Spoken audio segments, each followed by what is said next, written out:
Hey, what's poppin', everybody? Welcome to another rendition of Mir Musk NFL Week 6 recap with David and Dr. Chow. Appreciate you gentlemen coming on today. And must I say, wow, what a fucking week for football if there's ever been one.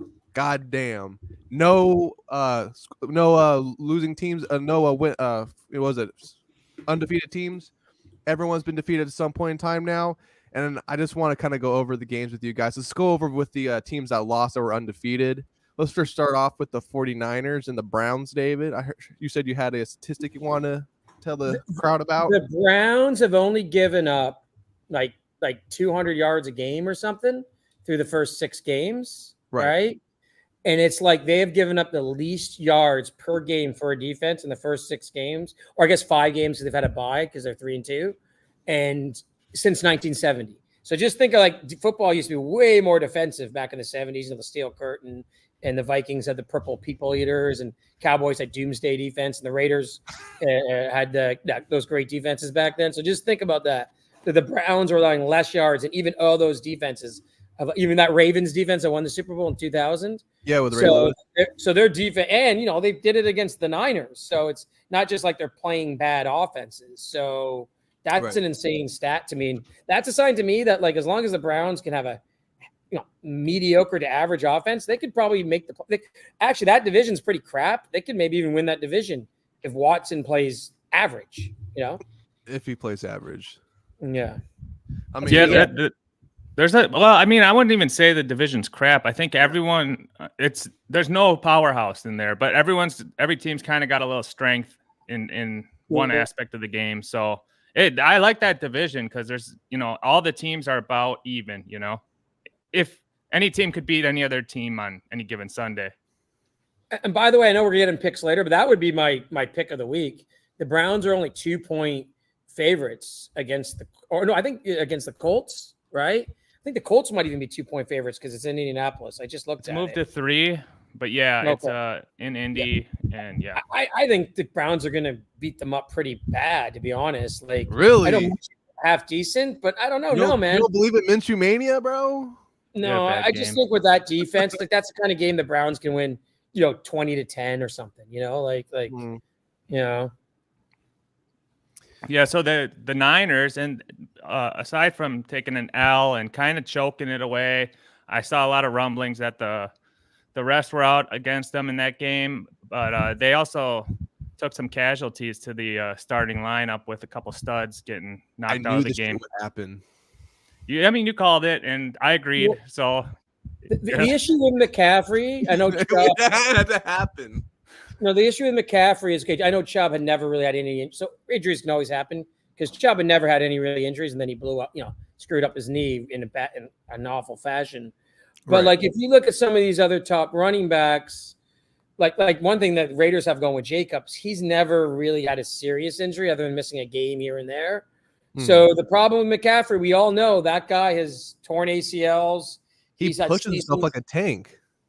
Yeah, he's not the biggest guy in the world, and he gets a lot of touches.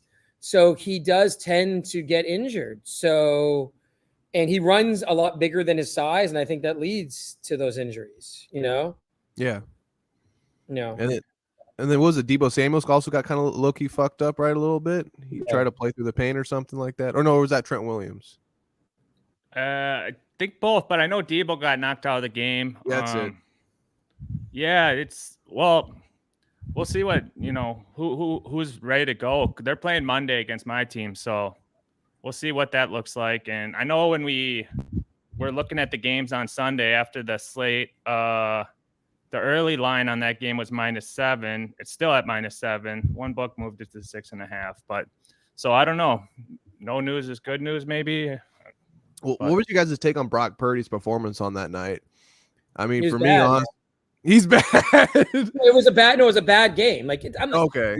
Bad game. So, like, I'm not against probably the best defense in the league. So on the road, so you can't get 2, I think. And the guy's what, like 10-1 or something like that as a regular 15 season and something regular season games or something. He's 10-1 season starter. Okay. All right. Well, I mean, He kind of looked. I mean, he did do that fourth quarter winning drive. Not winning drive, but almost. He put them in position to win, and the kicker They just should have won actually. Yeah, the guy shanked the field goal. So yeah. So I mean, after all was said and done, they still should have won. Right. So what's your guys' take on the Eagles and the Jets? And I'm gonna say right now that Jets defense is nothing to play with. And like we were talking off air, that defense with these powerhouse teams always fucks up their QBs in some aspect. I don't know how they do it. They just force them to want to bomb the ball deep, and they just pick that shit off every fucking time.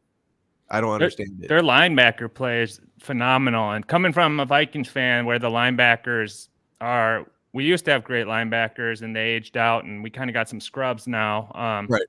It's a treat to watch a good linebacking core. That's why I kind of like, I've always been watching Tampa lately because those David and White are just studs, and it makes such a big difference when you have those great linebackers. So yeah, Quincy Williams and Mosley, yeah, they are playing like lights out, So, and it just seems to me too like it's one of those teams where because their offense is bad, so they almost like played up to the top tier teams because of the defensive line and linebackers, and then they also will play down to the kind of crappier teams because their offense won't be able to score enough points to put away those crappier teams, right?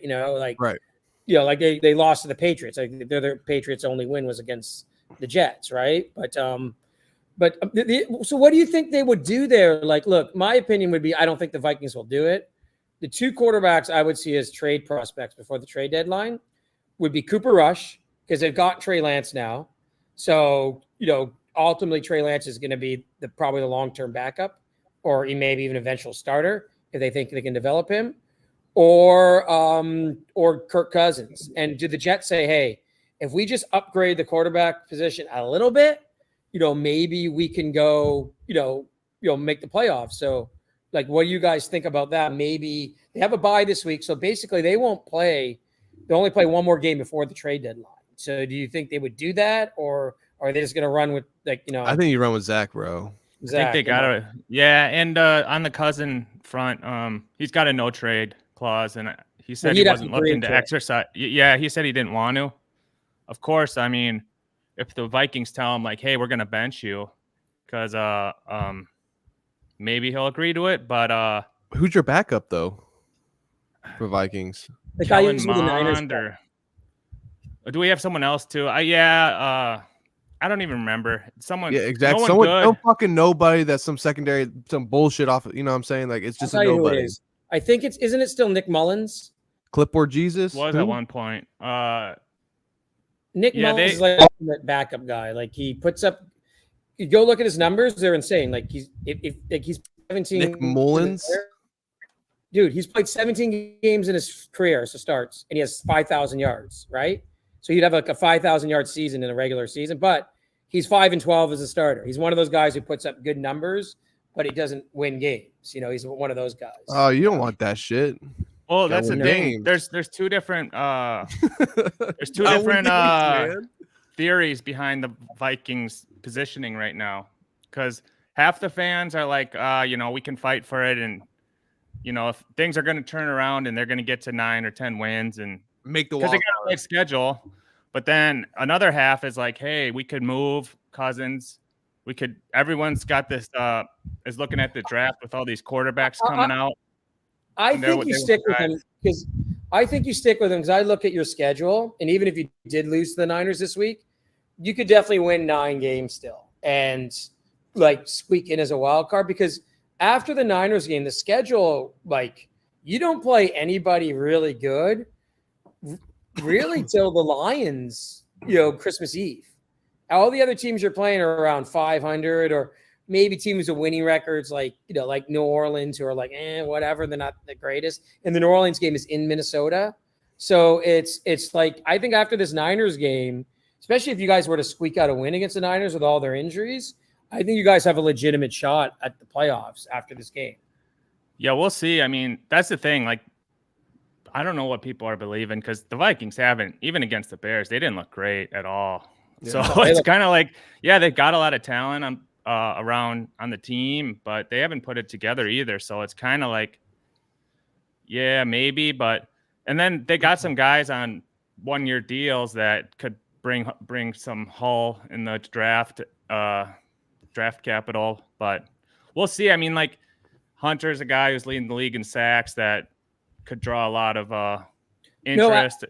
Actually, a lot of people are thinking if the Raiders beat the Bears this week and they're 4-3, he's a target for the Raiders because obviously Chandler Jones freaked out and Tyree Wilson, the first round pick, he's not really healthy. He had a broken foot in college, and I don't think he's going to really be healthy till like end of the season or next year.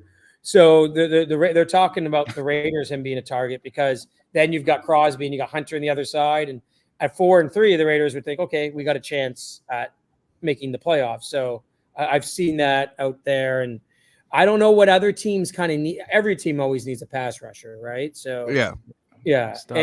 But the question is, would you just trade for him as a half a year rental, or would some team look at signing him to a longer term deal as part of that trade? I don't know. That's the thing. I mean, like a lot that fans are mixed because they're like, well, let's just. A lot of fans just want to back up the Brinks truck for him versus Jefferson because they're like, a stud D end is more valuable than a $40 million receiver. So trade Jefferson, keep him, allocate money to that.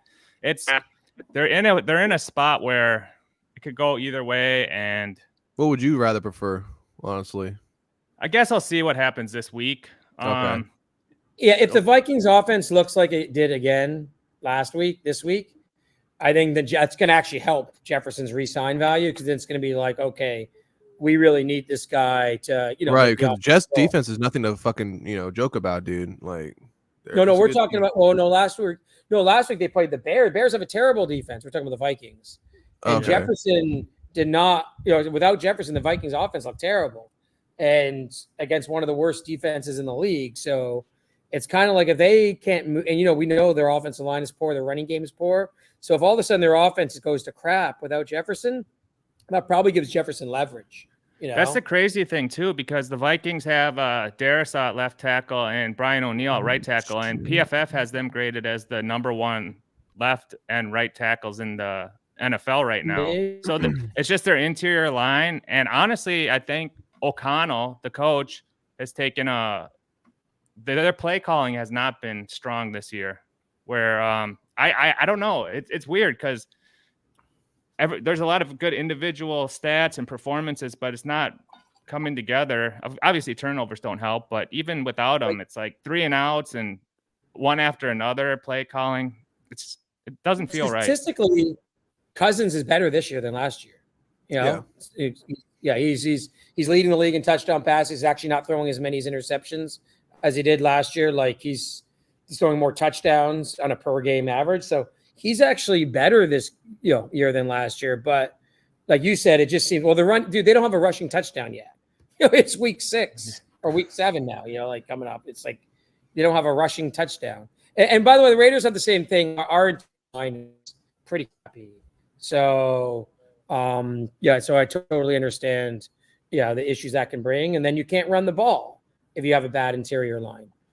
And everyone's going crazy over this draft class now because I heard about that, dude. Oh, Caleb Williams wants partial ownership in the team. Have you guys seen that? What? No, what? Well, fuck him. What?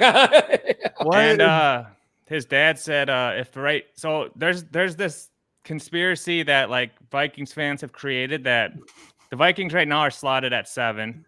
Right. The Bears got 1 and 2. Cardinals are in there. There's a few other New England's in there. And his dad came out and made a comment about what team takes him. And Vikings fans are thinking like, oh, he wants to come to the Vikings because he played with Jordan Addison last year. He knows Jefferson and all this stuff. And his dad had made the comment that if the wrong team takes him, he'll just go back and do NIL money and re-enter the draft the next year. That like John Elway thing. Yep. It's a little easier now for guys in college to maybe hold off from going to a bad situation and so ruin their careers. It's a weird spot to be because half the people want to go for it and the other half want to embrace the tank. Here's the thing that's unique about this draft with the Bears having those picks, right? The Bears may go to say the hell with Fields anyhow, right? They can go quarterback themselves. But with them having all those picks, at the very least, one of those picks probably they'll trade down for someone to get a top tier quarterback. So if you get in that situation, you can be a situation where some team could be like, I don't know, like a 7-10 team who's half decent but just needs a quarterback, like the Jets. The Jets might say this Rodgers thing was a waste of time, and then they might trade up, and then you're as one of these top quarterbacks, you're in a good position. You're like, whoa, I'm on a team with a pretty good offense that's got a good defense. This is a great situation to be in. But that ownership thing, dude, that's tough too, because I know one issue the Raiders have had because they want Brady to become a minority owner of the team, right? Yeah. Is that if, you never know if Brady's actually done. That was an issue. That's an issue for the owners that like, okay, what happens if, because probably the one team if Brady did come back to play for it, he'd probably play for the Raiders, right? Mm-hmm. It'd be like, what happens if he's part owner and player? Like they don't want that sort of thing. So I don't think that's going to fly. Well, maybe he can make a deal that, hey, if I retire here, I get ownership in the team, but I don't think you can do that as just a player trying to get in. I just don't think it's going to work. And if you did that to him, you would have to say, if they did approve that, you'd have to say, look, when your second contract comes up, you're taking a discount because we gave you ownership in the damn team, man. Right. Yeah. So, Yeah, we'll see. And that's the thing. He's not even there's a whole bunch of guys in this draft at quarterback who people are really high on. Isn't Bo Nix hopping in this draft too? I don't know about him. I know from Oregon. The guy from Washington is the front runner for the Heisman. Dude, I like the guy from Washington a lot. I like him a lot. Yeah. The guy McCarthy from Michigan, a lot of people are high on him as a quarterback in the NFL because he can move and throw, very accurate. So we'll see. I mean, I think it's going to be a good draft, like one of those throwbacks. Honestly, when you mentioned the Jets getting them or trading up to get a nice draft pick, I wouldn't mind to see like a whole Brett Favre 2.0 where Aaron Rodgers comes to the Vikings next year and does like the 2.0 break. Because I mean, even if he went to the Jets. Yeah. Because he did the same thing. Because Favre bombed out on the Jets. He actually played, but he was terrible that year on the Jets. I think he threw like 22 picks or something that year. And then he went to the Vikings, and you guys got that one awesome year out of him. So maybe. Yeah, I would love that just because I know it breaks Packer fans' hearts. Having their guy when it happened with Favre, it was devastating to them. Like he joined the enemy. Right. Luckily for them, they had Rodgers, who went on to be generationally great too. But if it happens again, I just do it. I just like it for the laughs. So, but yeah, I mean, this is the point in the season where fans kind of are at a crossroads. Do you want to play for draft or as a Raiders fan? Because we're winning ugly. Dude, I'm going to say it. Like, our fan base is a bunch of bitches right now. Our fan base. Like, I can't stand them, man. They're like, fire him. Dude, I'm like, dude, I don't – like, listen to the Raiders' whole mantra, just win, baby. Doesn't matter if you win 14-13 or 30-0. It's like, I know, like, I don't like a lot of the play calling. I don't like some of the scheming. But it's like you won 2 games. You can say, oh, the teams are crap. Like, the Raiders last year or in last 20 years have lost a lot of crap teams.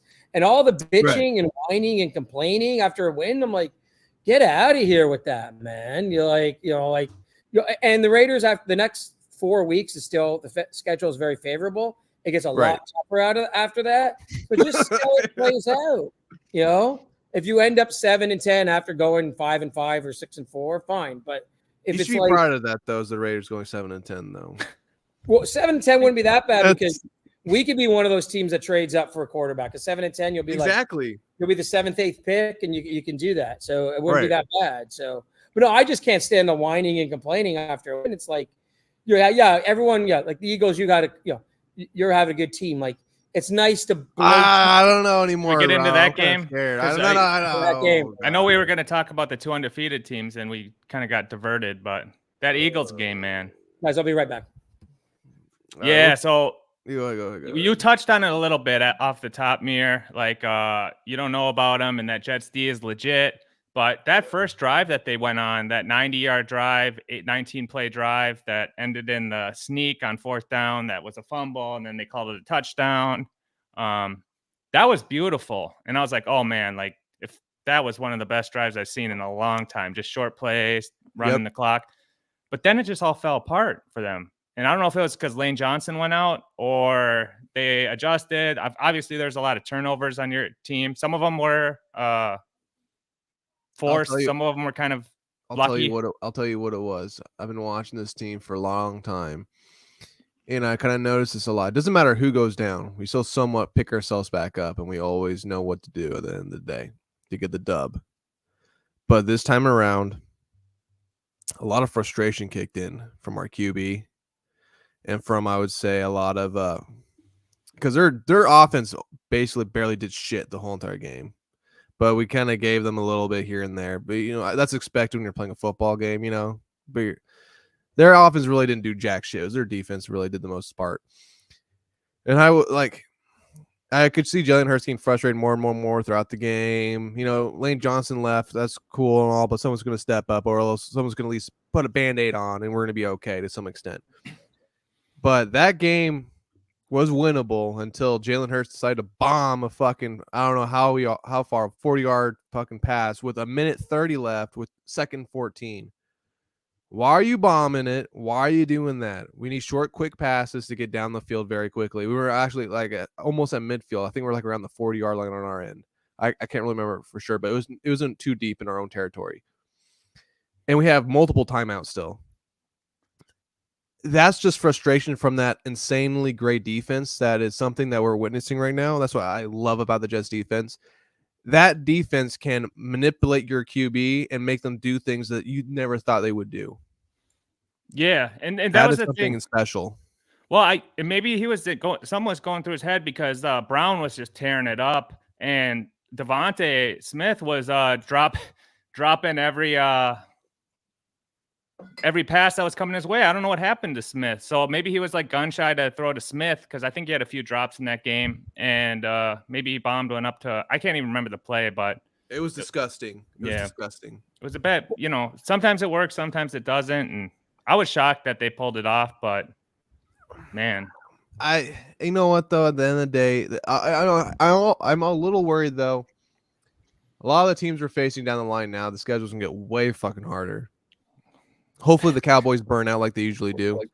49ers, I'm a little bit more, since Brock Purdy showcased that he wasn't as competent as he usually was without his great performance offensive players behind him.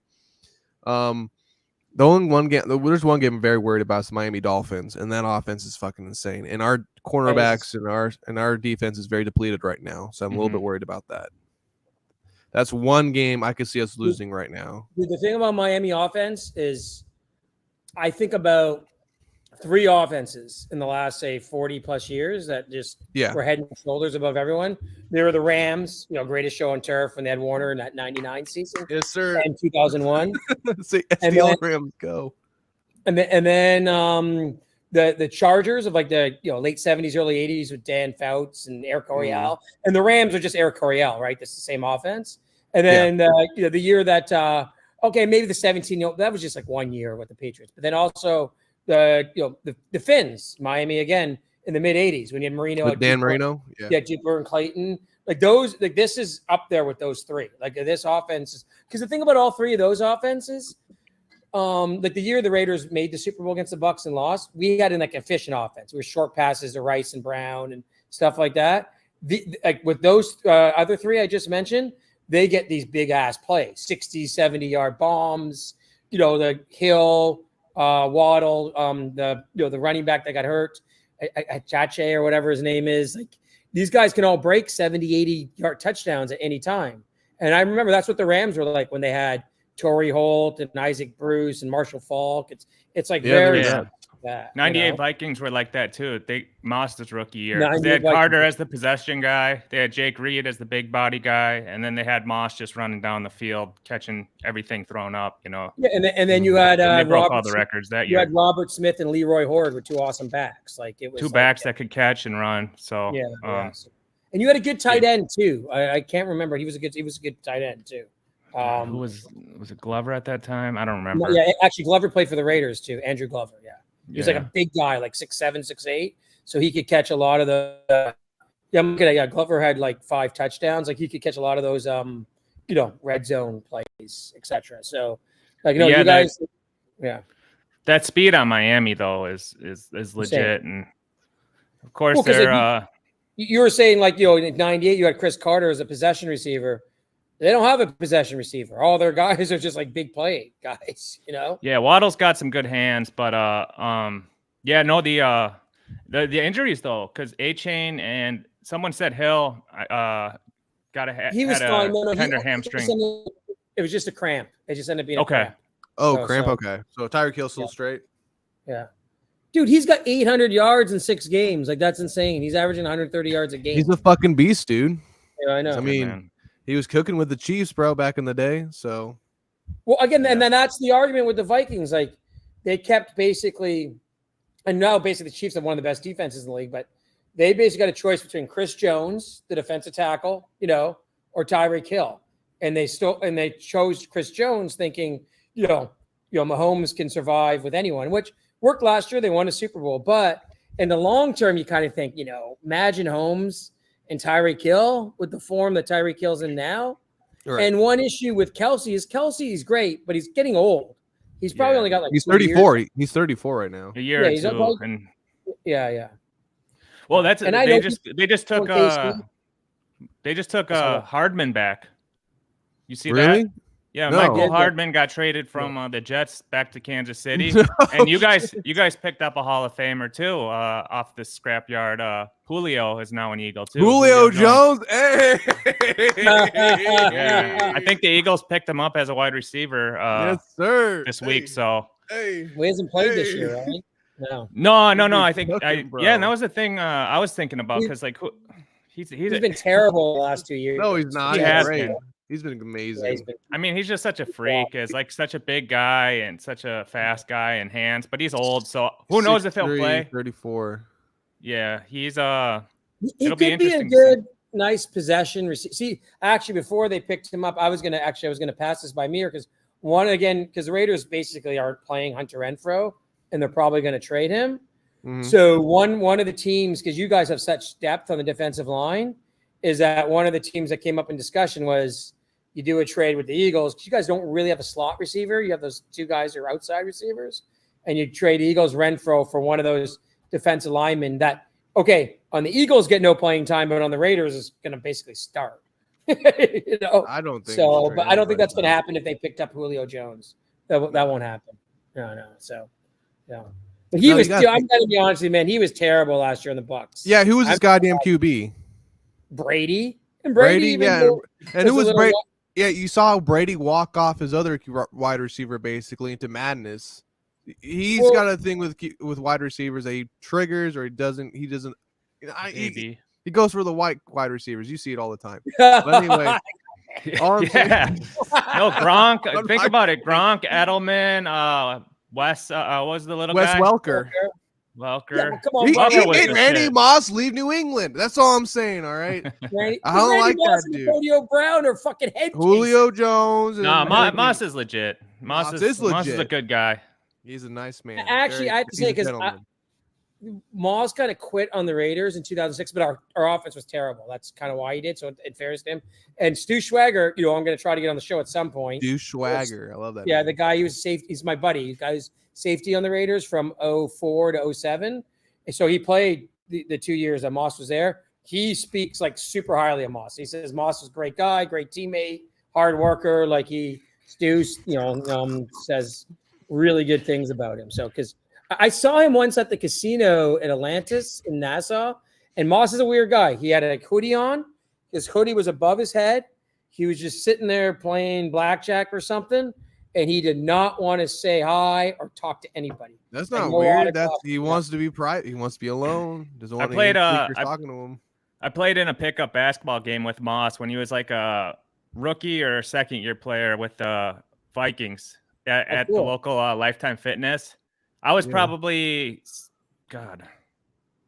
14, 15 or something at the time. And it was crazy. He was talking shit to everyone. He was so good, too. It was just a pickup game at the gym, 5-on-5, and he just jumped in the game.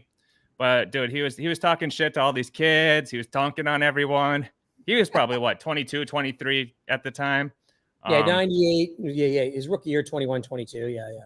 But you can tell he loves the game of football. He was crying at his Hall of Fame thing. And as an analyst, he's been like real smart and professional. So I don't think he's like an AB guy, you know, like a crazy guy. Belichick said that basically the two smartest players he ever coached were Lawrence Taylor and Randy Moss, like in terms of getting concepts down, being able to adjust. Bill Belichick said that? Yeah, Bill Belichick said that. So I've heard he's somewhat of a shit coach nowadays. So dude, he's just take that with a grain of salt. Dude, he can't cheat anymore. You know, I heard a great analogy. Hang on. I heard a great analogy. Now tell me what you think about this. There's a difference between great coaches and good coaches. You have good coaches like Mike McCarthy, Sean Payton, and Bill Belichick. They had that one Super Bowl QB they're able to coach with and go to a Super Bowls with and all that good shit and win. But it takes a great coach like Andy Reid to go to multiple Super Bowls with different players and whatnot and win. Well, that's what Andy Reid separates himself from these good coaches. I would put Tom Landry in that great coach because he made a Super Bowl with Craig Morton, right? Yeah. And he made 3 straight NFC championships after Staubach retired with Danny White. So he was winning even without Roger Staubach, right? Right, but you see Bill Belichick and Mike McCarthy and all these guys lose with other QBs instead of their one Super Bowl QB Hall of Famer they had. My issue with that in Belichick is the first 3 Super Bowls the Patriots won. They won because of their defense, not because of Brady. I'm serious. Like that was a defensive-oriented team that was like, Tom, just do enough.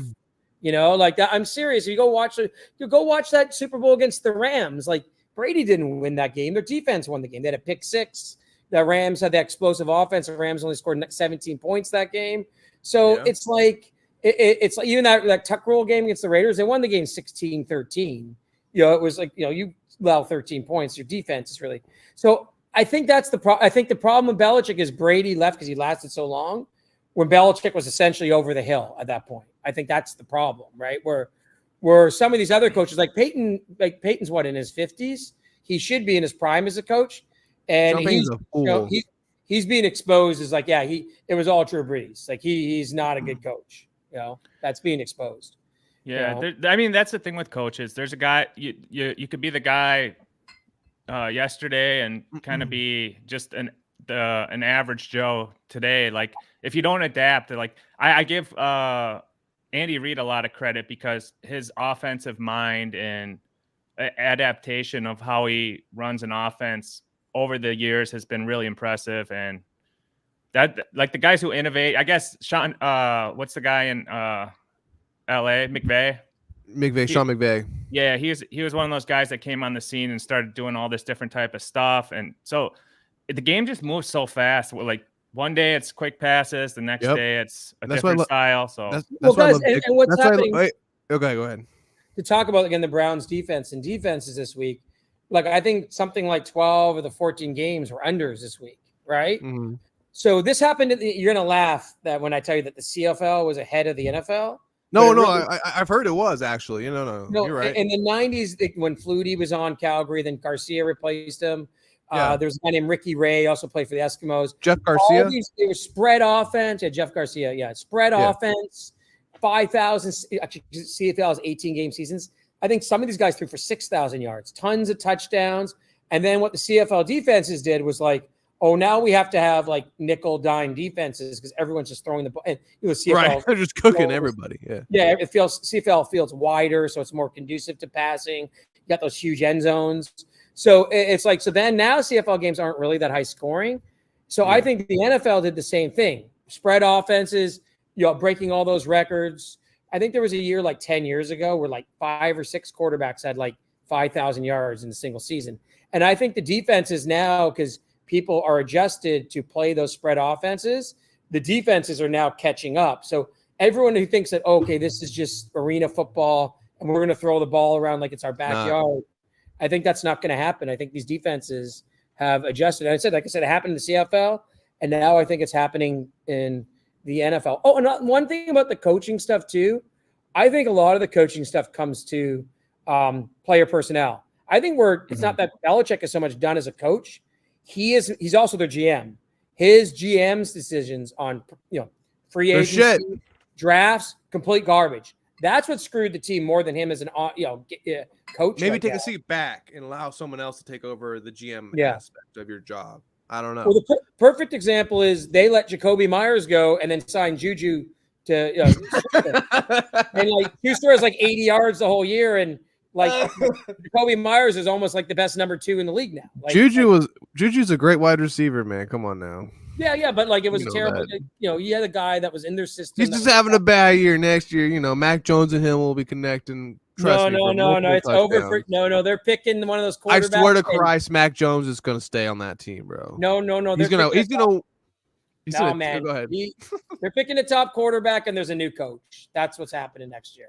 He's going to resign. He won't get fired. They'll be too respectful. And yeah, I was about to click on that. Yeah, dude, he's 71 years old. Tom Landry and Shula were 65 their last years.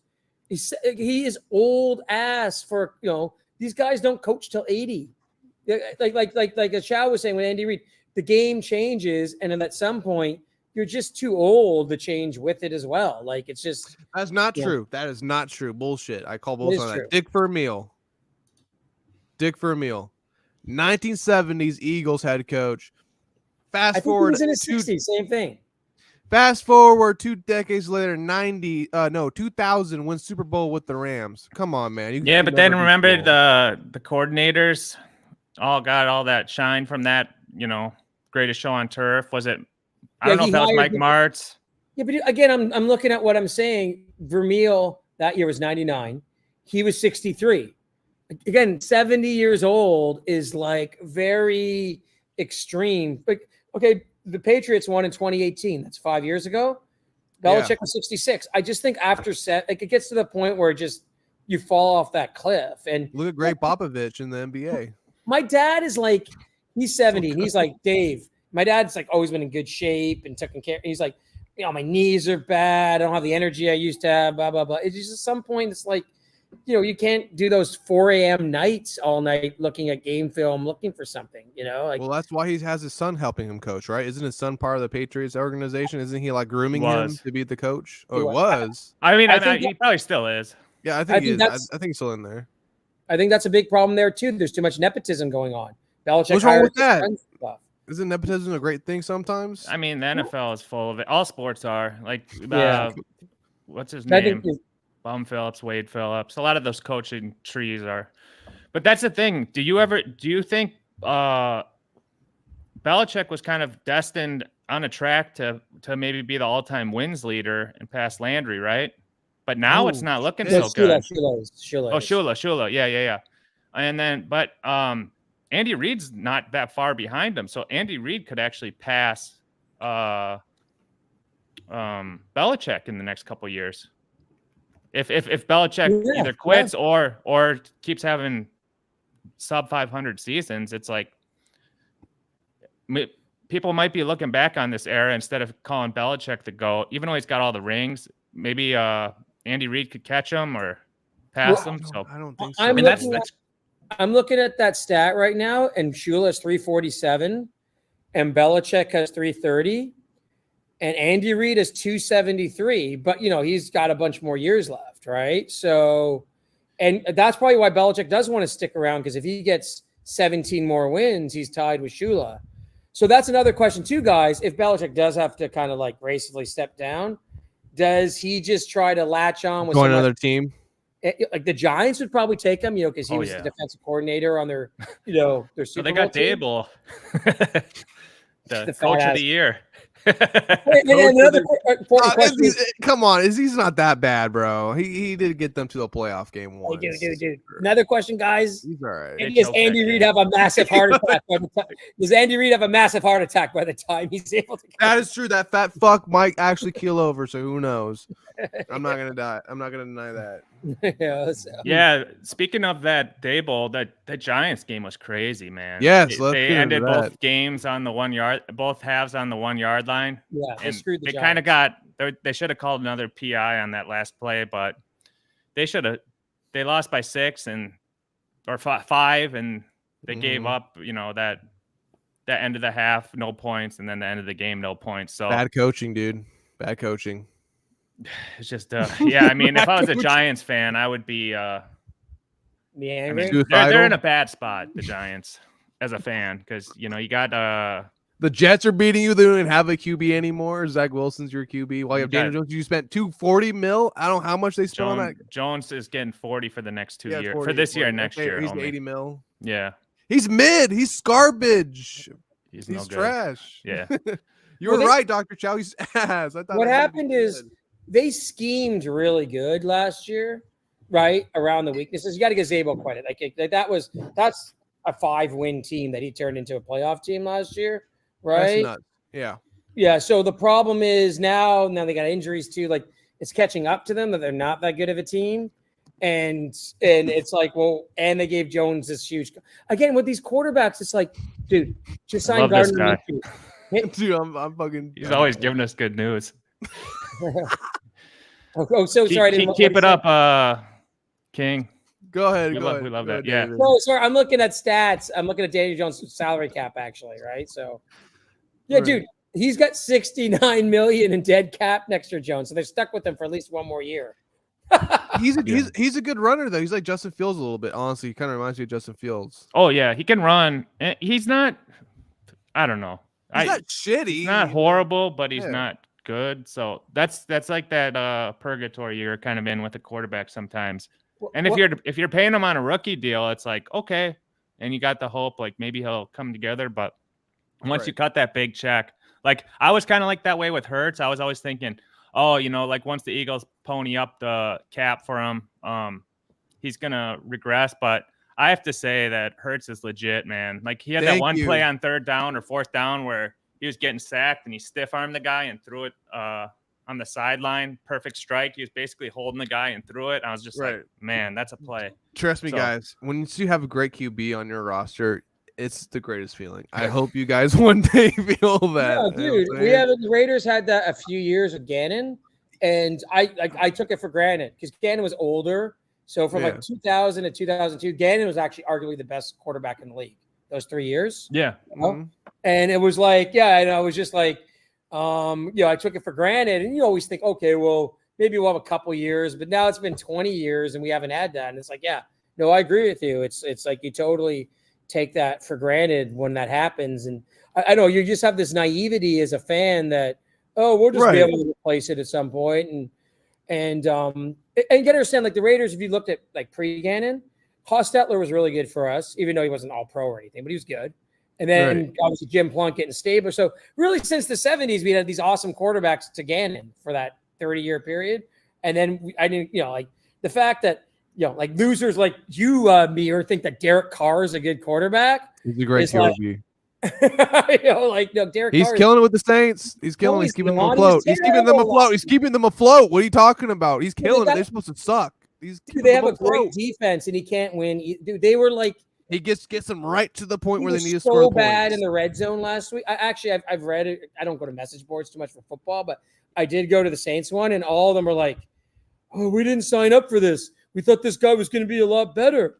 He's throwing the ball away. He's making mistakes. He's going to get you points, but not the way you want him to get you points. Now, I got a question for Dr. Chow here. Yeah. As a Vikings fan, because, I mean, obviously, David and I have had our ups or downs with our teams. We witnessed our teams go to the Super Bowl multiple times. What year can you like relate back to that you really thought your team was going to possibly actually do some damage in the playoffs and there was like a heavy hitter going into the Super Bowl? Have you ever had that as a Vikings fan? Yeah, in '98 we were favored to win the Super Bowl, and they blew it. They were 15-1, and they blew it in the NFC Championship game to the Atlanta, and then the Broncos went on to beat the Falcons in the Super Bowl. What about modern times? The Brett Favre year, 2009. Dude, they were favored to, and that was the Bounty Gate game where they were doing illegal hits, and Sean Payton got suspended from the NFL, and Jonathan Vilma kind of got blackballed from the NFL for injuring guys, and because go ahead. And then the Vikings in the last 20 years have been in the NFC Championship game a bunch of times. A ton of times. And even when they shouldn't have been, like there's a couple years they snuck in, a couple years they were deserving to be in it, but they always just choke it away. So I don't get that though. Like how? I mean, you like it's like with the Bills and they lost 4 Super Bowls in a row. You got to at least win one, man. Dude, do you At least remember, one time. Chow? Yeah. You're kind of young for you, but a kid, but you've probably seen the highlights. Remember '87? That was the year, the Doug Williams year, and you guys upset the Niners in the playoffs. Anthony Carter. I've seen the highlights of that. Was that with Anthony Carter as the kick returner or punt returner? And then you guys actually destroyed the Niners. And the Vikings, there was only 15 games that year because of the one game was lost to the strike. So Vikings went 8-7. The Niners were like 13-2. You guys kicked their ass, and then lost to the. Actually, he threw. I know the play. I think it was Wade Wilson threw to Darren Nelson, who's a good running back. Yep. And Nelson dropped the pass. It would have been a touchdown. I think the game was 19-13, and the Vikings would have scored a touchdown and made the Super Bowl instead of the Washington that year. So yeah, and I remember that game you got blown out with Culpepper against the Giants. The 41-0 game. Yeah, and there's a lot of conspiracies about that game, NFC Championship. They were saying that the Giants had the wireless play calls going in because that game was crazy. It's probably a pick 'em or 3-point game going into it, and they lost 41-0. Yeah, so in a championship game. So and they got blown. I think they might have been favored that year with Foles. They played the Eagles in the NFC Championship. They were going into the Eagles. It was an away game, but Keenum was the quarterback. Yeah. Keenum had a great year, dude. Yeah, and I remember that because I thought they were going to win that game, and they got blown out in that game too. They got worked. I got a buddy who lives down the road from me or has a place down the road from me. He's a huge Philly fan. He lives in like South Jersey. I should have him on the show. He's an interesting guy. He's done like construction for like these. I know you've done stuff in Saudi Arabia for like sheiks. I go to UAE, not Saudi, but he's got crazy stories about Saudi, right? I don't know if you guys know. I'm getting off topic here, but the Antonov, it was like the biggest plane in the world. It was the Russians blew it up in the war. It's based in Ukraine, and he had to start like the Saudi guy actually asked him, "Okay, we were saying you're going to Italy. We're taking almost a whole forest because this thing was the size of a football field, right? This plane, right? We're picking a whole forest from Italy and we're transplanting it to Saudi Arabia." And he's like, "This was an old Soviet Union plane." He was like, "This thing's falling apart. The rivets are coming out. I'm going to die on this flight." And he's got a lot of interesting stories. Anyhow, I always let him watch the games at my house because I got the big screen TV and stuff. And I remember that game, and it was a total. I had 20 people in my house, and everyone was going crazy about Philly fans. And it was a total blowout. It wasn't even close, that game, that Philly Minnesota game. You know? It was what I think they went down, scored a touchdown on the first drive very easily, Kyle Rudolph. And then it was like, okay, the Vikings are going to – because I think it was one of those weird years too where the Eagles somehow got home field, but everyone kind of thought the Eagles weren't better than the Vikings going into the game. And they had the injury to the quarterback. Yeah, and then right after that touchdown, everything just fell apart. And it's like, okay, how that year – that was a few years ago, and that one was one where I was like, I thought they were going to win for sure. I'm gonna look at your guys' schedule real quick. Hang on, bro.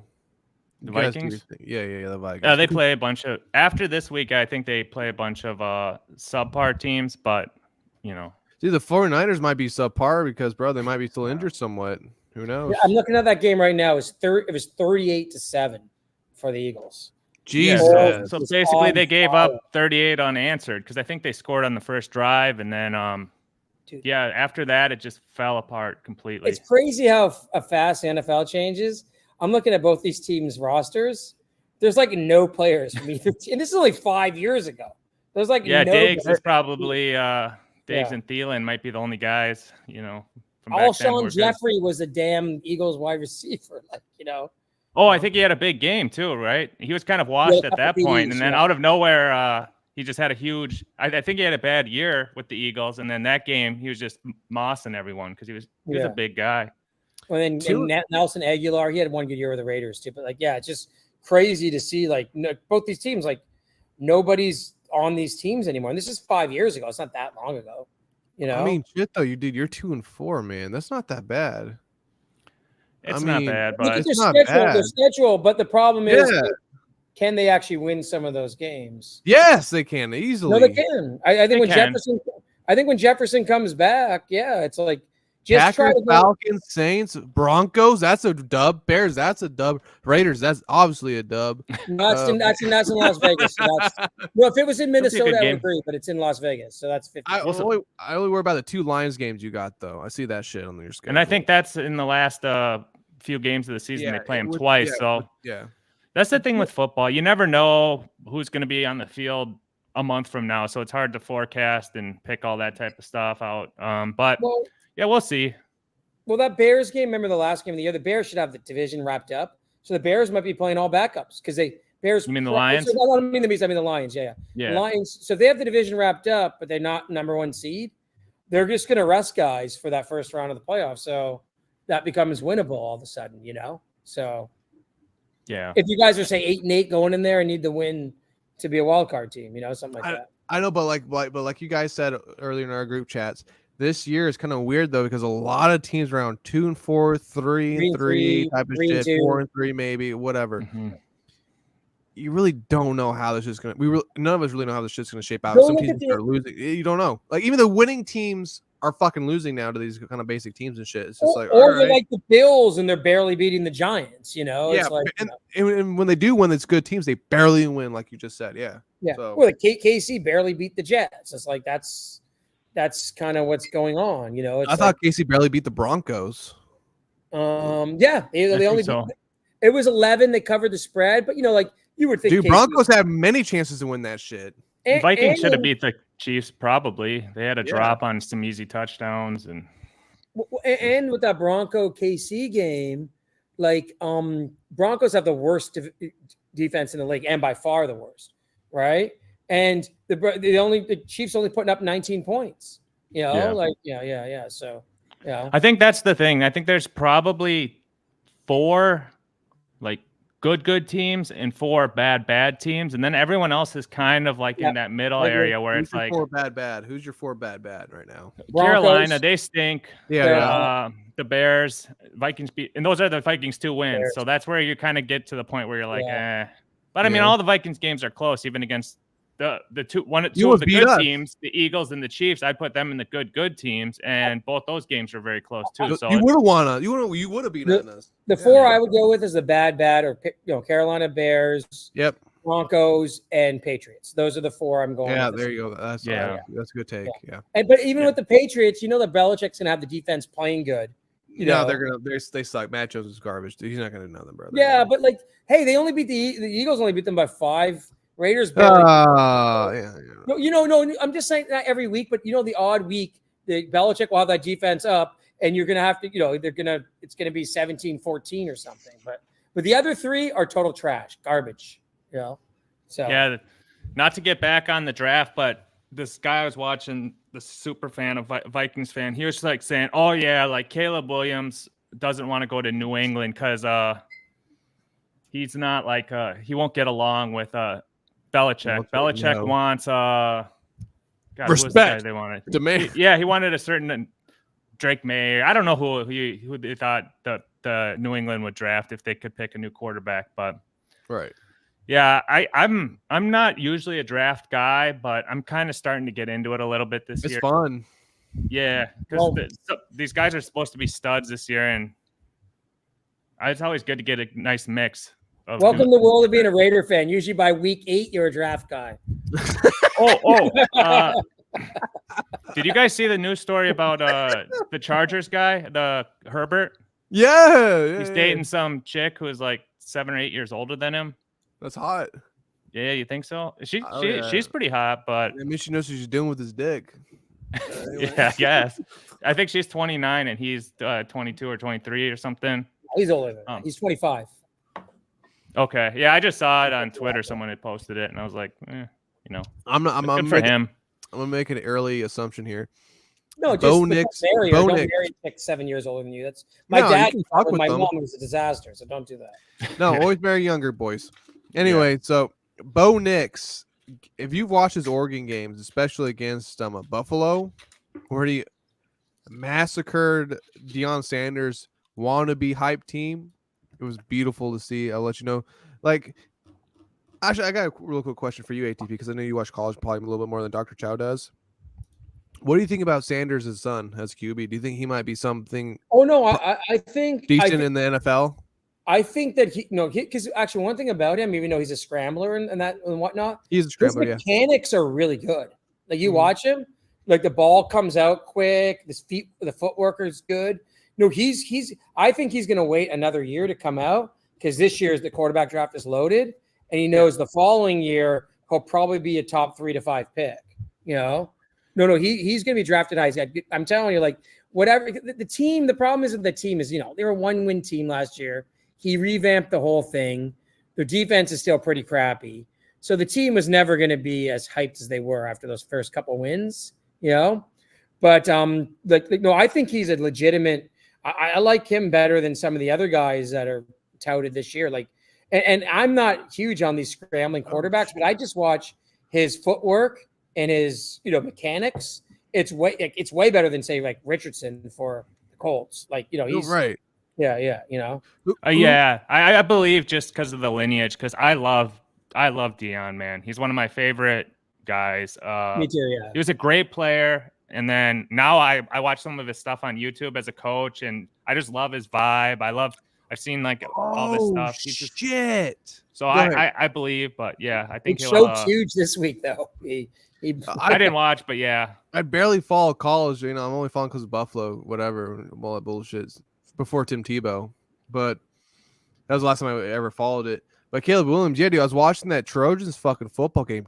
Damn, dude, he kept that team in the game because their defense is garbage. But Caleb Williams defense is bad.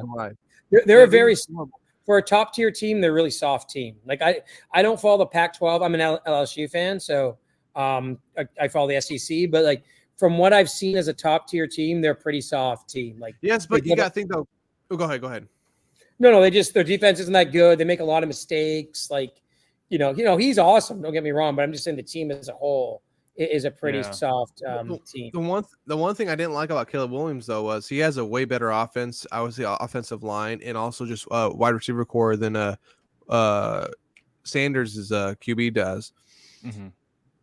And that was still a very close game. They came back from almost nothing to almost win that game and whatnot.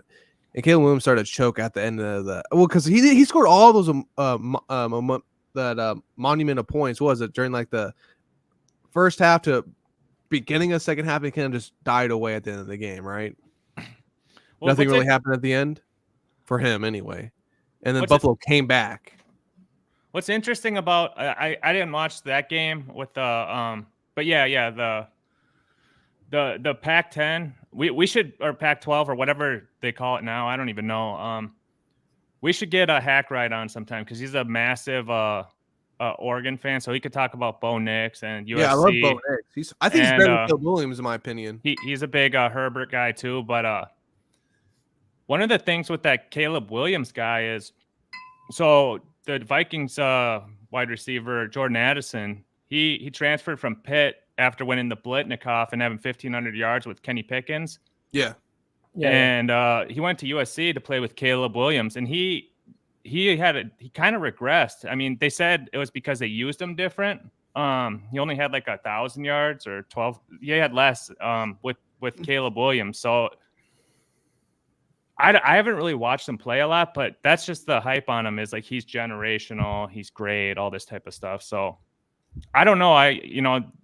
Some of these guys who are getting massive hype, and I heard Jamarcus Russell is generational. Look what that happened, dude. He could just again, being an LSU fan, that guy was amazing in college. Like he was ridiculous. Like he could throw 70 yards flicking his wrist. I heard that questions about his work ethic because again I watched him play.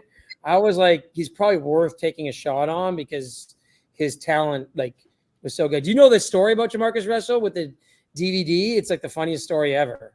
Tell me. The coaches gave him like a DVD that was blank, but they told him. Oh yeah, I love it. Yeah. It was a bunch of game film, and then they asked him questions. He started answering. It was obviously he never even put it in there. Yeah, that's funny as hell. Yeah. So Well, yeah. Again, Stu played with him, my buddy, and he said everyone liked him on the team. He was a good guy. And he wasn't a prima donna. He was just lazy as fuck, So You know, I sent you something on Sunday. I don't know if you read it, but about the worst draft pick in NFL history, Demetrius Underwood from the Vikings. yeah, I remember that. Yeah, I read that article. Yeah. So what happened was that they drafted this guy because he was just a physical freak. Even though he quit playing like in his senior year, he just quit the team. But they drafted him in the first round because they wanted a D end, and he was just like physically gifted. So they draft him. He shows up to the team on training camp, and he quits the first day after signing a 5-year contract. And then the team's like, all right, well, like I guess we can cut him for no loss or something. And then like a month and a half later, he joins the Dolphins, and he plays in a preseason game and gets hurt or something. And then like a week later, like he tried to like slit his own throat or something. Yeah, and he was like said he was like possessed by demons or something. And yeah, so then this all happened like within like months of being. What's this dude's name? Hang on. Demetrius Underwood. Okay, like the worst pick of all time. Okay, and then he actually ended up playing for Dallas. Yeah, he went to the Cowboys a couple years later because Jerry Jones. It's like that Jerry Jones thing. He was a freak, you know. He was like a big, tall, fast, strong. Insane. Like I'm looking at him right now. 6'70". Yeah. So they drafted him on potential and 6'6", 312, bro. Yeah, and I think he was like just jacked and everything. So, but yeah, it was one of those times where the Vikings needed a good first round pick that year too. So I don't know why they took him, but I think they took Moss a couple years before that. So they were like, hey, we lucked out taking guys with troubled past before, and because Moss dropped to like 18 or something because he had stolen. Yeah, because he had that pass. Something stupid. Yeah. Wait a minute. It says he had a conflict he could not resolve because between playing football and serving his Christian faith. Now that tells me something there. Maybe they weren't being as open towards his Christian, I don't think that he just bounced, like he would like show up one day and then he'd be gone. It's like they said he was diagnosed with some type of like manic bipolar or something. Yeah. So yeah. I think he's doing better now. At least that's what the article said. But I mean, I have no ill will towards him, but it's just a crazy story for like a guy. We should get him on sometime. I'd love to talk to him. I'll tell you who's not doing better is I saw this like a video a few years ago. Barrett Robbins, remember him? That was yeah. That was the Raiders center that went AWOL like in that Super Bowl. Like no, he was living like almost like in a trailer, and wasn't on his meds, and he's like super bipolar and stuff, and like he's always getting arrested all the time. Like it's kind of sad. He's probably got some form of CTE as well. No, and actually another thing, I'll send you guys a link, in DMs. Is the Packers have this really cool series on their own YouTube page, and it's just the history of the team by decade. So I don't know if you guys know this, but in the 80s, the Packers were real mediocre just before they got Favre. And Bart Starr was actually the head coach, the old quarterback. But like we're talking about Belichick now, he was also the GM, and he made all these terrible decisions. So I didn't even know this. Me, I'm a history buff when it comes to football. They drafted a guy named Rich Campbell. He was from Cal in the first round, 6th overall pick. The dude threw 70 passes his whole career and never started a game, right? And that was so there's tons of instances. I don't know if you know about the guy the Colts got. What was his name? It was Schlichter. It was early 80s. Shyster? This is the year before. Remember, the Colts wanted to take Elway, right? Yeah. Because they had taken this guy, and he was a bust a year or two before. And but Elway didn't want to play for the Colts because the Colts were a mess as a franchise of that team. So that's why they kind of forced the trade with the Broncos. And then, by the way, there's all kinds of conspiracy theories of that because supposedly Davis was making that trade for the Raiders, and the league hated Davis so much they squashed that trade. I don't know if you ever seen that thing in that 83 season. I gotta take that pitch real quick. Be right back, bro. Oh, yeah. That is anyhow, but that Schlechter guy, he was gambling on fucking games and shit. Yeah. Well, okay, so it worked out with Moss. Actually both guys won titles, quarterbacks, because didn't Eli do that too? He kind of I'm gonna go to the team I want to go to, and Elway kind of did it too. Rivers, yeah, well, both those guys, yeah. Well, I thought I meant Rivers and Eli, but like No, Eli and Elway, they Elway. both did that. Yeah, they both did that. Yeah. Yeah. So if Caleb does it right, I mean, he's got precedent, but you never know. Kind of both. It's a similar situation where you're going to franchises that aren't like a mess, right? Instead of like, and I guess like what happened with Eli was his dad and his brother said, "Don't go to the Chargers," because basically Spanos is cheap, and he's not a good owner and all this kind of stuff, right? So that's kind of what happened, and then he ends up going to the Giants and he wins 2 Super Bowls. And let's face it, Rivers had a really good career for the Chargers. Yeah. But probably one reason that Rivers didn't win is because the franchise is kind of crappy.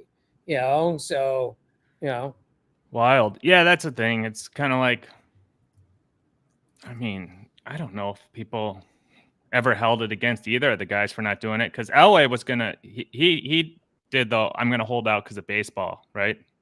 He's like, I'll just go do minor league, It's either the 30 for 30 or ESPN 60, one of those series. They have something on the 83 draft. And it was like the Raiders had this trade set up. They were like, because Mark Wilson, who they took in the first round in 1980, he wasn't panning out. And Plunkett was getting old. He was like in his like late 30s. So they were like, well, we're going to like trade up for Elway. And the NFL basically squashed it because Davis, that was when he moved the team to Los Angeles. He was in all the legal battles with them, and they were like, F you kind of thing. So like, and then Denver came in and did it instead, but the funniest thing about that draft is all these guys went between Elway and Marino. Those were the 2 best quarterbacks of the draft. And the guys in between, Ken O'Brien, Tony Eason, Todd Blackwood. O'Brien and Eason were half decent, and Blackwood was a bust, right? But it's just funny that the guy who was taken first and the guy who was taken near the end of the draft ended up being the 2 best quarterbacks of that draft. Oh, and Jim Kelly was taken that year too for the Bills.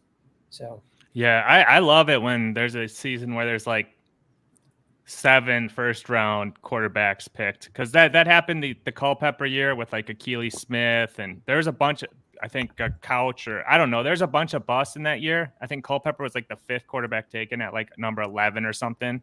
Yeah. There was like I love it when there's like a whole bunch of them that just come out at once, because you end up finding out like, a bunch of them end up busting out. And I guess like the most recent one of those would probably be the year with Herbert and was your guy. I don't know. There's a bunch of guys in that season that were I'm looking at in the first round. Because I don't know if you know this, but that 83 draft is considered one of the best drafts ever, right? And if you go look at the first round of that draft, it's like there's on top of the quarterbacks, there's tons of Pro Bowl, like Bruce Matthews, that Hall of Fame offensive tackle for the Oilers. He was taken that year, and Bruce Matthews is a legend. Yes. And Darryl Green was taken for the Redskins, the last pick of the first round. So both those guys played like 20 years. Yeah, and like even the Raiders, they took a guy named Don Mosbard. He was like a Pro Bowl center for years. Like that was the guy they took instead of Marino, right? So it's like that draft was like amazing. Like it was like one of the best drafts. Actually, I remember the year that Tannehill got taken, right? Mm-hmm. It was considered a reach because all these quarterbacks went ahead of Tannehill, right? But if you look at it, Tannehill's had maybe he's not an All-Pro and whatever, or Hall of Famer, but he's had a really good career. He's still going. Yeah. You can't say he's a ball. I'm gonna look at the quarterback. So yeah, we'll see what happens this year with QBs and the draft, but let's cover the Tannehill was the year that Luck. Sorry, just before we move on, like Tannehill was taken the year that Luck and Griffin was taken, and he was the quarterback. The Dolphins took him 8th. So there you go. Okay. Yeah, you want to get into the games this weekend? Yes, definitely. Okay, I got and the Browns took Brandon Weeden 22nd.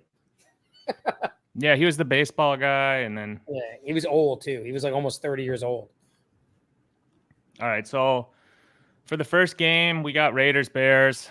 Raiders are -3. This game's in Chicago. And the Raiders are probably going to start. God damn, why is it in Chicago? Dude, fuck. Dude, I don't know. Your team is such shit. I don't know if it's gonna be able to beat the Bears at home. Fuck. No, dude. The problem is the Bears aren't playing Fields. They're gonna play this fucking undrafted Division II quarterback. What? But I found out that he's actually people in Chicago. A lot of people like him. So who knows? Maybe with the full week, he might play well. And by the way, Raiders probably won't have Jimmy G. They're probably going to start my rookie guy. I've talked about. Fuck me! No. Okay, O'Connell is from Illinois. All his buddies are his parents, friends. I got to go to the Raiders this one. I just think the Bears are so bad. I just think, I'll go with the Raiders in this one.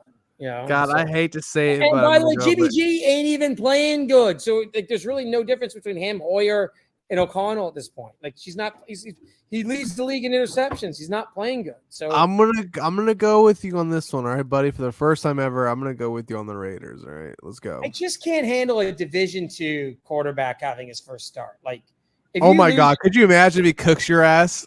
But here's the thing: our defense is playing good. That's the one part of the Raiders that surprisingly, and actually, Chow, you talked about linebacker play. We have these two linebackers, Spillane, who came from Pittsburgh, and Divine Diablo. Best name in the NFL, by the way. Divine Diablo. Diablo? Yeah. Fire, and his first name is Divine. So Divine Fire.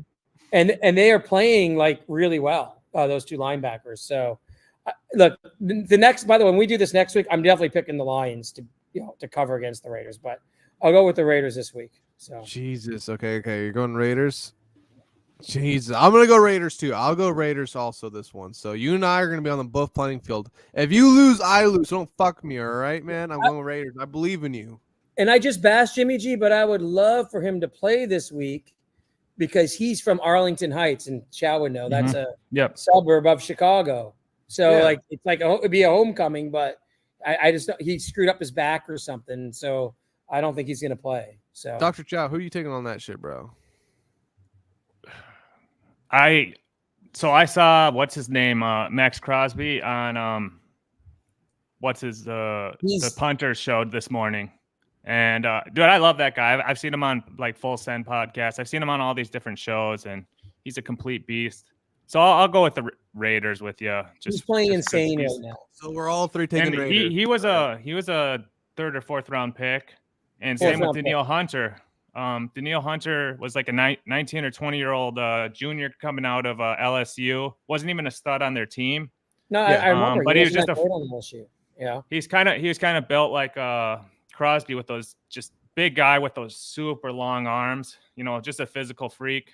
And then so like I like both those guys, and I like I'll take the Raiders. Just why not? The one thing about Crosby is even these guys who put up good sacks. Numbers, like you'll see them quit on plays and go half. Crosby's like every play is 100%, like crazy, like just like never. He plays, usually defensive ends and tackles too, they'll get taken out for 10, 20 plays a game, even as starters to rotate. Crosby doesn't come out of the game. He plays I think he's even got a bad knee right now. They're drained. He actually mentioned in one of the podcasts I saw that you're talking about that, they drain his knee at halftime right now. And he just goes back out there and like, whatever, He's a beast. Yeah. I'm a big fan of his. So I'll go Raiders. And I like how that new guy or that other guy you guys got, that speedster. I think he could do some damage against the Bears. I like him. That's why they're going to trade Renfro. He's also wearing the same number as Ruggs. Tucker, I like him. Yeah. He's like a 4.2 40 guy. Yeah. So I think the Raiders. And Meyer, the tight end from Notre Dame, watch that guy. That guy's like Gronk 2.0. He's like gigantic and fast, and he's not quite as fast as Gronk, but he's got the same size and as him. Yeah. Okay, so I guess we're all going Raiders. I'm going Vikings if you want to do that next game. Yeah, that's Monday night. So let's do that last. Okay, let's do and Sunday night is Eagles Dolphins. So this is going to be a big game. Eagles are hosting, and 2.5. So Dolphins are getting a 0.5 point of love. If you believe in the 3-point home thing. So basically, it's a pick 'em. Well, I mean, yeah, they're even on neutral maybe, but yeah, the Eagles are giving 2.5 to the Dolphins. So, they're giving 2.5. or no, they're giving. Eagles are favored by 2.5. Yeah, that's what I So mean. So it's a basic pick 'em. Because usually at yeah, home you get 2.5. I'm going Dolphins. you're picking against your team. You're taking the 2.5 points. You think that Yep. Here's you're what a little shook. I'm gonna go Eagles. And Yeah, I'm gonna we're make done. a prediction. Is We're Tua done. is We're done. We're playing? done. Tua It's is over. no. Listen to me, man. No, we're Tua done. is concussion case, and you guys have the best defensive line in the league. Yeah, Tua, with what, 0 corners? doesn't matter. Tua's getting concussed this game. Eagles. No, he's not. No, he's not. He's big. He's bulky. He's been training all goddamn year. He's gotten buff. He's got the tats. He's got the weight. He's gonna take in those hits. I'm like the going baller Eagles, he is. man. If you're going against your You're team, I'm fucking going done. Eagles. I'm going. This is the first time I'm ever going to ask my team ever in my whole history of being a fan. I'm doing it this time because I know I gotta win this shit. We're not gonna win this fucking game and shit. You ever been picking Eagles? Well, you weren't even alive then. When Rich Kotite was the coach. You remember that? No, bro. Rich Kotite Last was time the I remember, worst. last time I was a fan of the when I first became a fan of the Eagles, Andy Reid was our coach. You know, But- Doug Peterson was your quarterback the first year when Andy Reid was the coach. I don't really know that, bro. Don McNabb is as soon as I started being a fan. Well, it was McNabb's rookie year, and Peterson started the first few games before McNabb took over. No wonder he's such an OG. But either way, No. Eagles will lose. Dolphins will win. Enough said. Go ahead, Dr. Chow. I'm going Eagles. To hell with it. I guess I'll go Eagles too. You guys are fools. Yeah, they're home. You know that Jets game was on the road, and I just think the Eagles should be able to score. The Dolphins lost to who'd they lose to? The Bills. Bills, yeah. Yeah. Here's the thing you're not taking into account, Mir, is that What? the Dolphins defense is very bad. It's like ranked 25th. is. So if the Eagles can, like, you know, 'cause I know the Eagles have had a little more problem scoring this I year. think Jalen shook. So I think this is the kind of game though you could put up 35 or 38 and win a 38-35, you know, shootout or something. Or this could be a game where the Eagles are so good, typically so good with ball control and clock control. This could be a game where they have the ball for 40 minutes. I'm not going to take advice from win you, by 10 points. David. I'm not going to take advice. 17. David, I'm not going to take advice from you because remember last time you tried giving me advice on defensive players and shit? Khalil Mack went off for 6 sacks like I said would happen. So I'm going to say Nothing the rest. He didn't have a sack Miami with the Dolphins Cowboys. defense. Then he did nothing the rest of the game. So, you know, he's the opposite of Crosby. He'll get his sack and then he'll disappear for the other 58 plays. Like he's the opposite of Crosby. I'm just saying, buddy, what I've witnessed so far in this season, how I've, seen games and talked about, and how you've seen games and talked about. Who did you think were going to win? I thought the Cowboys were going to beat the Chargers. We didn't even talk about that game, I don't think, last week. So. No, I don't think we did. But either way, I'm just saying, I don't trust you. After we get into the last game, let's quickly talk about the Chargers. We got to talk about their idiot, moronic coach. Go ahead. Go ahead. No. Let's do the last game, then we'll get into it. Yeah, let's get into Vikings Niners, and Vikings are given 7 at home. It's another hard and I'm going Vikings, man. I just think Yeah. it's without those 2 stars, it's gonna be a close game. Even when you didn't even think about it. You just picked. Come on, you gotta really think about it for a second. Niners, Vikings. What do you mean you gotta think about shit? You gotta think about it for a second here, man. Vegas doesn't want to move the line because the Niners. This guy just says Vikings or Niners. The Niners are -7 and it's even. And Vikings are +7 and it's -120. So really, it should be coming down, but Vegas doesn't want to, I guess, move off that 7. But there's heavy money on the Vikings right now at that 7-point spread. 2 things, the Kirk Cousin on primetime and the Kirk Cousin Monday night thing. Whether it's a myth or not, he's had a few good Monday night games over the last couple of years. Had a couple bad ones too, but the Niners injuries, of course, are going to play a factor. It's in the U.S. Bank, so it should be loud. That's the thing with the Vikings. I don't get what's going on with Cousins, if he's deaf or something, but The Vikings at the stadium, it's a loud stadium, but they do this thing to like quiet down the crowd when they're on offense. And he's still going like this and covering his ears and trying to hear the microphone or the speaker in his head. And it's like they're too slow on offense, all that type of stuff. It's I don't think the Niners are going to win by 7. I'm going fucking Vikings, bro. Fuck you if you think your team's going to lose. I'm going Vikings. Let's go. All right, I'll go Vikings too. Do we all pick the same ones? Or did we switch on? No, you guys switched on me. I chose Dolphins. You guys chose against your team. Okay. And then another good game, since we don't have a guest. We'll get Tobler in next week, and we can break let's talk the down Chargers game, just so I can fucking go after this Chargers coach. Go ahead. Yeah, that's a decent game because it's Chiefs and it's in division. Chargers. Chargers might cover because they do tend to play teams.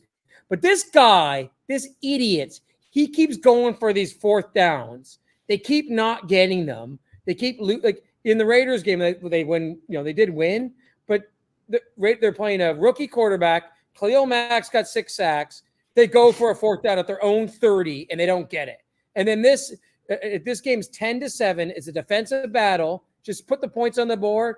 4th and 1 at the Cowboys, whatever 7. He doesn't get it. That's the difference in the game. That's the 3 points, right? He is the biggest idiot in the league. This Brandon Staley.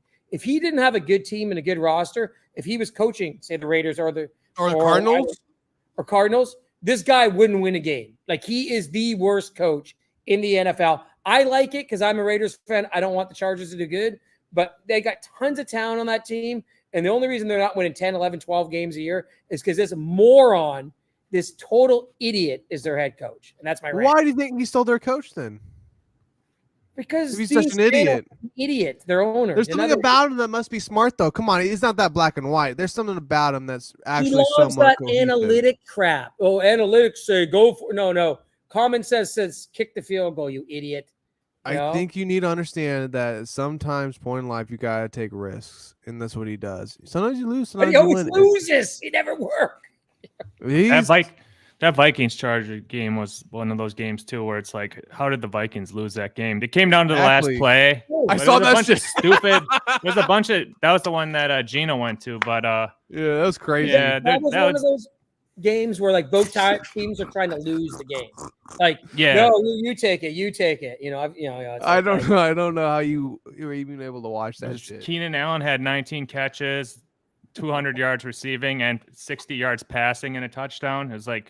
It was crazy game. Like, Keenan Allen literally accounted for like 275 yards of offense. Against the Raiders, like Keenan had like 3 for 30 because at least the Raiders were smart enough to say, hey, cover the guy, put doubles on him, right? Don't let him just like, it was stupid. Yeah, that game was insane. Good. Especially with like Mike Williams, the Vikings other really good. He's out for the year with a torn ACL. He got hurt that game, yeah. It's like, so they don't really have a number 2. Just cover Allen and make the other guys beat you. That's common sense. What is your guys' take on that Ravens-Lions game, though? That's going to be a good game. 5-1 and 4-2. That's going to be a good game, y'all. That's in Baltimore, right? In Baltimore, yeah. Baltimore, dude. I'll take Baltimore. Really? And I'm not a Lamar Jackson fan, but it's in Baltimore. I don't think the Lions are quite there where they can go to Baltimore and win yet. So I'll go Baltimore that game. And I gotta atone for what I said last week, or just follow in the footsteps of what I said. I said I didn't believe the Lions, but if they kind of handled Tampa, dominated, I would believe. And they really did handle. They did the Tampa 26 very well. Bro. 26. So I like the Lions. I think the Lions are for real now. I do think they're going to win the NFC North. It's just so many years of them just being since so flaky. Yeah, like I couldn't until they beat someone on the road that's average to above average. After the Bengals won playoff games the last few years, the Lions have the longest like playoff drought in the league. It's like 91. It's 1991. Yeah. It's like 30 plus years. So yeah, like of course you're going to be like, you guys know about the curse of Bobby Lane? No. So, Bobby Lane's obviously probably their greatest player ever, and maybe with Barry Sanders, but but Bobby Lane did win championships. So he won 2 championships with them in the 50s.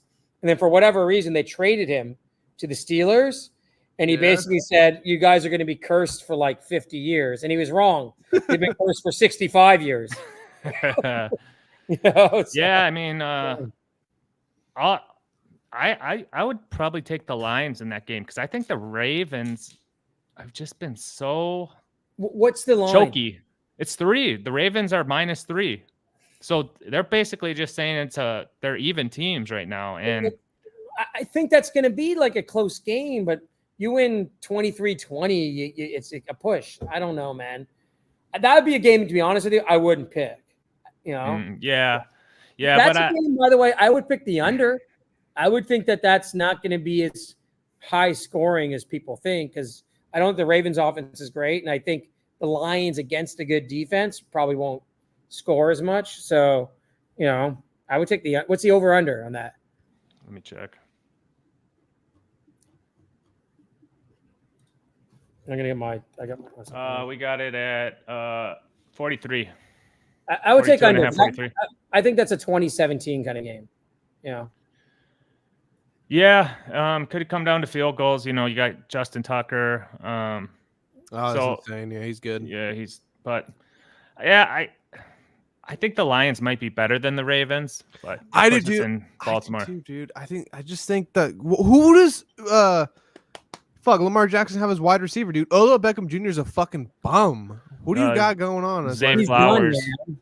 They got the rookie, Zay Flowers. He's been playing pretty good. Playing well. Yeah. He's a speedster. There's another team that's a Hunter Renfrow potential team because they have no wide receivers at all. Like that's, so.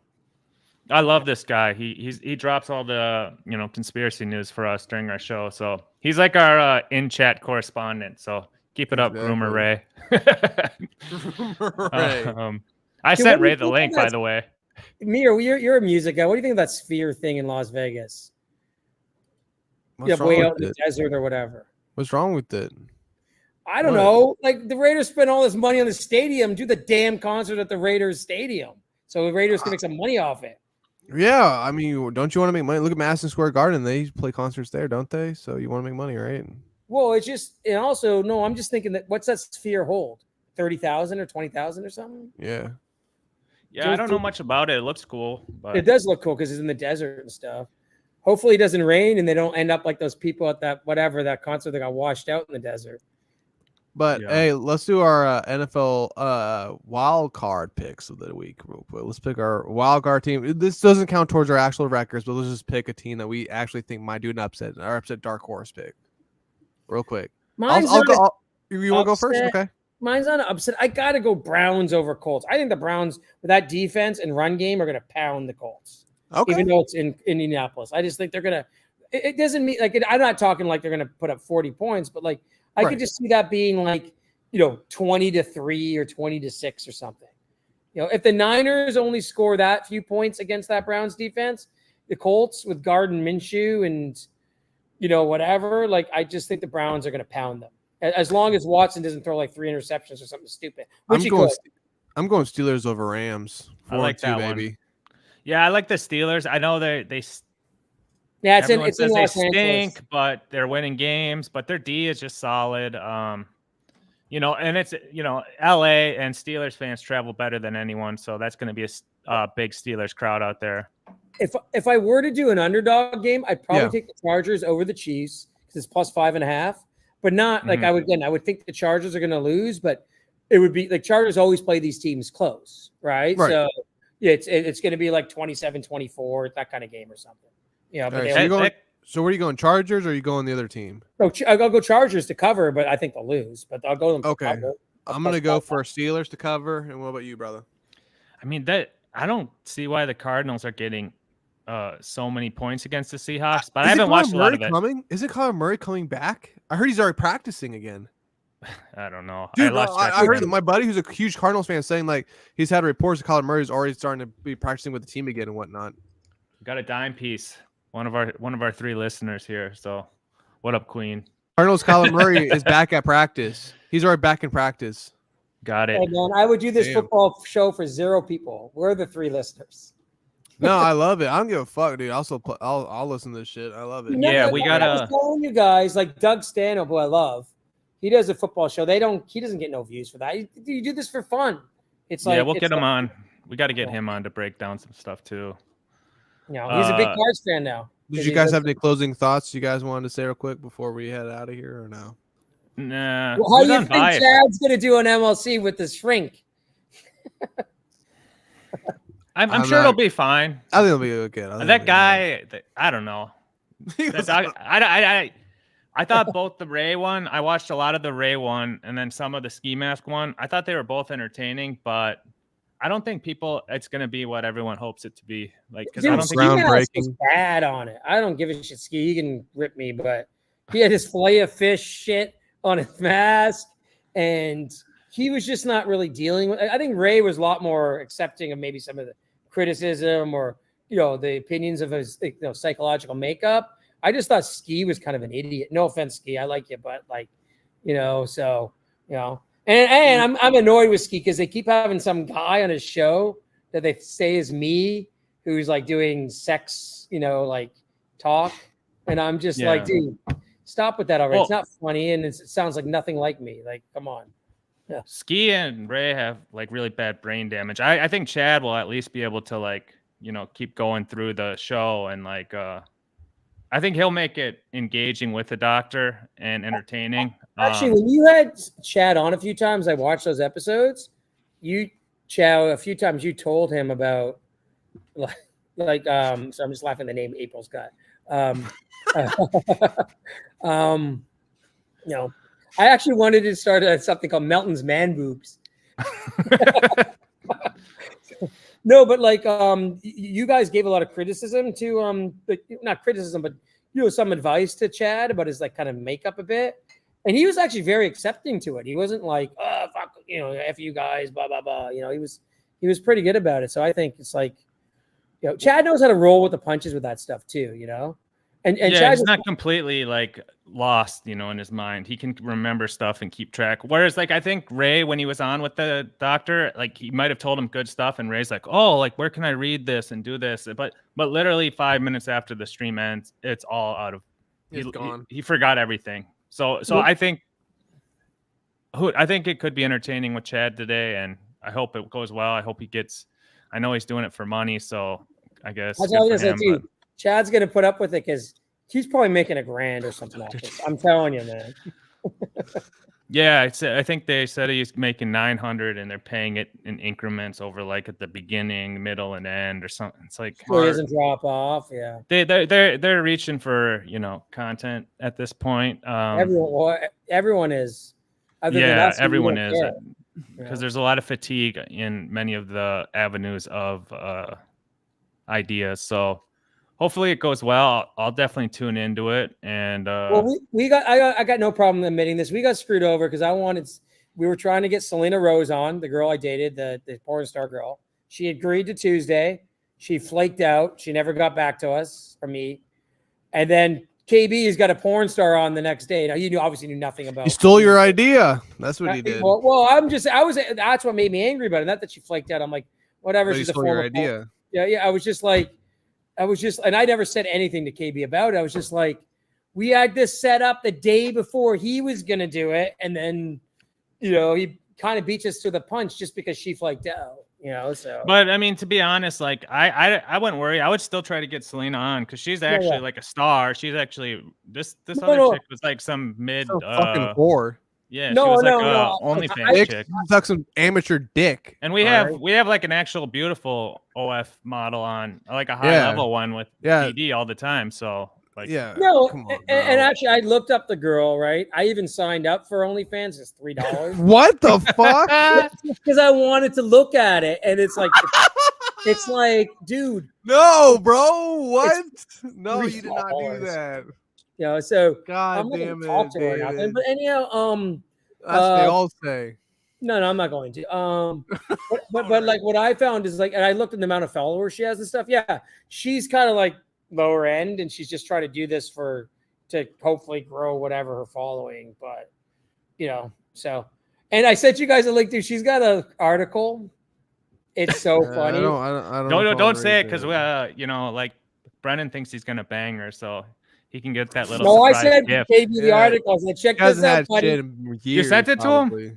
Yeah, I sent him the one. Oh where- damn, I dude! don't We care, I'll wanted say him it, to like- get the herpes. Yeah. She's got an article like, what it's like to have sex when you actually have herpes. No way, dude. Yeah. I tuned into a little bit, man, and like it was so weird watching because like he was like trying to simp and like just watching like Well, that's someone just right, my man. He grandpa's likes- age, like it's so weird. But That's sad. Well, it was all very right. sad. No, But, her article, I was like, this is wild that she's like writing an article about this and admitting it to the whole world. Yeah. There you go, buddy. Here's something for you. Starring John's Flaming Dr. Chow live right now. All right, but who gives a fuck, that old motherfucker? Anyway. Nice. Okay, That's guys. great. Be safe, go everyone. Raiders. Thank you for watching the Go show. What's up? Go Raiders, go Eagles, go Vikings. You know, I hope we all win. And the reason I was doing this, it's tough because I don't know which side is which when you're like, is I got my Addicted to Profits and Bahamas Barstool neon lights working again. So that's why I'm positioned the way I am too. So you can see both of them. They weren't. I had to figure out how to. I think I had an issue with them, but now they're working. And I paid a lot of money for them, so thank God. So. Right. No, it was a pleasure to have you boys on. All right, as always. You guys be never a safe, pleasure. okay? Awesome. Peace out, gentlemen. Till next guys. time. Till next time.